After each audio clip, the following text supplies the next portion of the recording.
একটা জমজমাট অনুষ্ঠান? আসলে এই উৎসবটা আমার মায়ের তৈরি করা। আমার মা স্বপ্ন দেখেছিলেন যে লিলুয়াতে এরকম একটা উৎসব হবে। আমার মা চলে যাওয়ার পরে আমার মনে হয়েছে যে আমার লিলুয়ার জন্য কিছু একটা করা উচিত, আমার মায়ের স্মৃতির উদ্দেশ্যে কিছু একটা করা উচিত। কিন্তু আমরা শুরু করেছিলাম একটা 4 ফুটের খাটে বসে মাদুর পেতে অনুষ্ঠান করা, এখন সেটা 40 ফুটের একটা স্টেজ। তো মানে we have come a long way, এবং এটা কিন্তু আমার টিম মেটসদের জন্য পসিবল হয়েছে।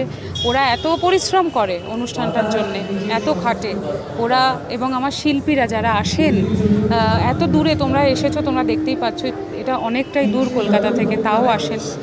এত স্পন্সার্সরা যারা আমাদেরকে ডোনেট করেন, এবং এটা আমাদের কিন্তু কমপ্লিটলি একটা চ্যারিটেবল ট্রাস্ট। আমরা সারা বছর প্রচুর চ্যারিটি ওয়ার্ক করি। এই অনুষ্ঠানটা থেকে আমাদের কোনো কমার্শিয়াল চাওয়া পাওয়া নেই। আমার আর্টিস্টরা 1 নয়া পয়সা নেন না এই অনুষ্ঠানটা করতে। তার জন্য আমি আমার আর্টিস্টদের কাছে অনেক কৃতজ্ঞ, আমার দর্শকদের কাছে অনেক কৃতজ্ঞ যারা আসেন, আর আপনাদের কাছে কৃতজ্ঞ যারা মানুষের কাছে এই অনুষ্ঠানটা ছড়িয়ে দেন।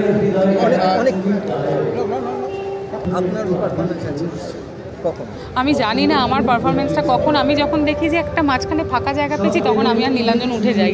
মানে আমার তো মেয়ের বিয়ে, বুঝতে পারছেন, আমার আজকে সময় নেওয়ার সময় নেই। সামনেই তো লোকসভা নির্বাচন, একটা অন্যরকম পরিবেশ তৈরি হচ্ছে আস্তে আস্তে। বসন্ত উৎসবের মধ্যে দিয়ে কী বার্তা দিতে চাইছে সাধারণ মানুষকে?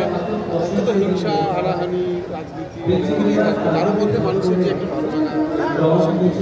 আমি একজন কমপ্লিটলি অরাজনৈতিক মানুষ। আমি মনে করি যে একজন শিল্পীর যেমন কোনো ফুটবল টিমের প্রতি বায়াসড হওয়া উচিত নয়, মানে পাবলিকলি বলা উচিত নয়, ঠিক সেরকমভাবেই একজন শিল্পীর আমি পার্সোনালি মনে করি যে রাজনৈতিকভাবে কোনো মতামত পোষণ করা উচিত নয়। তবে শিল্পীর তো অনেক কথায় জোর থাকে, তো সেই জোরের জায়গা থেকে বলতে পারি যে সবটা শান্তিপূর্ণভাবে হোক এবং নির্ভয়ে হোক। সকলে যাতে নির্ভয়ে গিয়ে এই লোকসভা নির্বাচনে নিজেদের ভোট দিতে পারেন, সেটাই চাইব।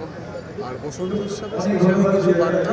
হ্যাঁ, সরি, বসন্ত উৎসবের জন্য সবাইকে এটা তো আমাদের বসন্ত উৎসব লিলুয়াতে, সেটা শেষ হচ্ছে আজকে।